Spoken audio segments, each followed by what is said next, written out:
Well, good evening, folks. It's the real Captain Kirk here. It's the 31st of October. Hard to believe October is pretty much in the history books here, but live from One Bethlehem Plaza here. And again, if you see the Fox New Weather channel that's on our studio here in Bethlehem, Pennsylvania, again, we're proud to support them. Again, top secret, but again, supporting the Fox Weather app, which was the #1 app download here last week.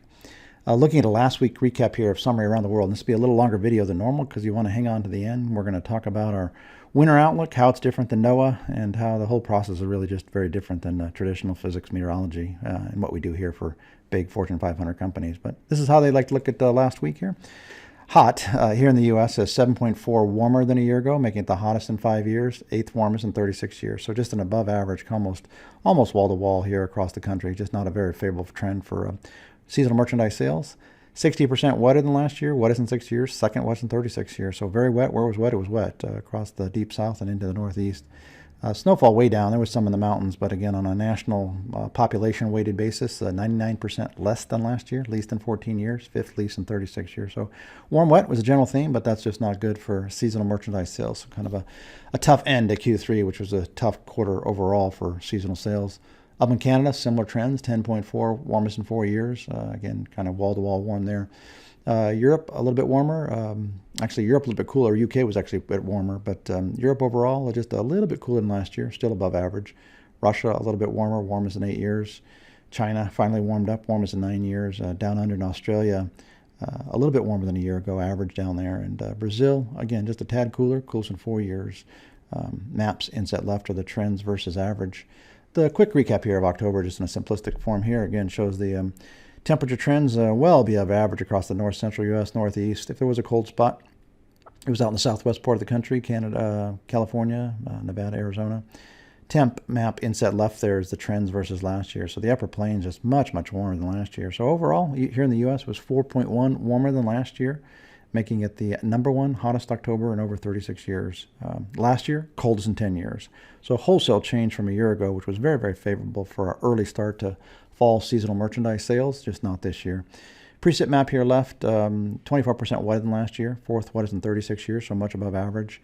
Again, snowfall way down, 88% less than last year. It's heavy in the mountains of the west, but again, just on a national population basis, not very heavy. Last year, snowiest in 29 years. So cold and snowy was the theme last year, October, not so this year. Looking at this week here, again, as we get into November, good news is we finally have made the transition we had talked about, that November Q4 was going to be a pretty strong quarter for seasonal sales, and that's certainly starting off here. So retailers like to start off like this with some cold weather, because at full price merchandise, you're out inclined to buy it. Fire logs, coats, mittens, gloves, things for your car. Here this week, 7.2 degrees colder than last year, 13th coldest in 36 years, so below average. Again, part of that cold air is right there in the central U.S., Midwest. But again, we'll definitely get into the east, and we'll actually have some of our first freezes and frost up here in the northeast finally, and maybe even some down into the mid-Atlantic. Precip, again, quite a bit wetter than last year, wettest in 3 years. Snowfall, again, down on a national scale. We'll talk about snow here next, but definitely some snow here, just not a lot, least in 5 years. One thing we still have to worry about here is Wanda. Again, 21 name systems, so again, well above average, obviously, and Weather Trends had projected 23 name systems, so we have about a month to go. Another little weak system potentially coming off Africa. So we'll see. Weather Trends was top dogs with predicting 23 systems.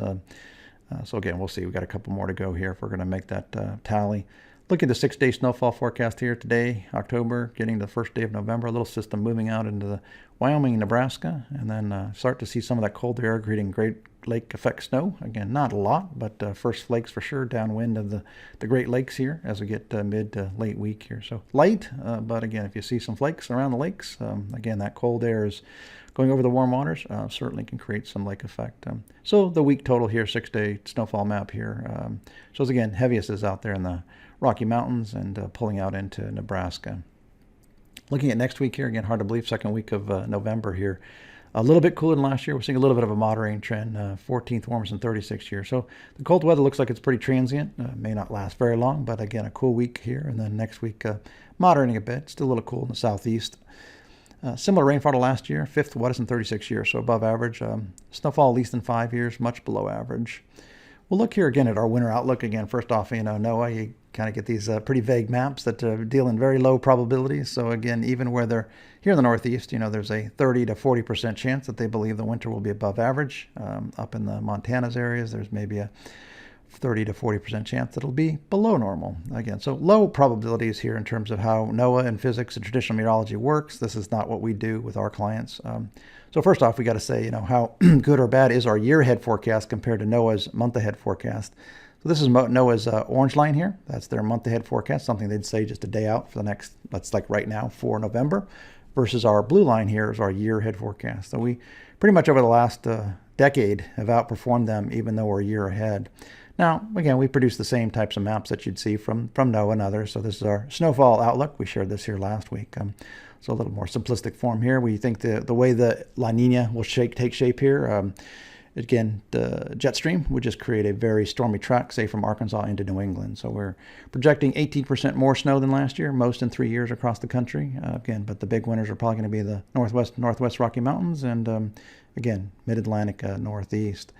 We look at the temperature trends here, again animate that typical La Nina-like. Again, we think it could be a moderate to strong La Nina, but again, allows that really, really cold air up in Montana. So NOAA's going to probably get that right. We do, but we just think it's going to be much, much colder than NOAA's projecting and much, much colder than even into the east. We do actually believe the below normal temperatures will continue through the Great Lakes and well into parts of the Northeast, except for maybe extreme northern Maine. But again, a much colder winter than we had last year. And last year winter came in February for us.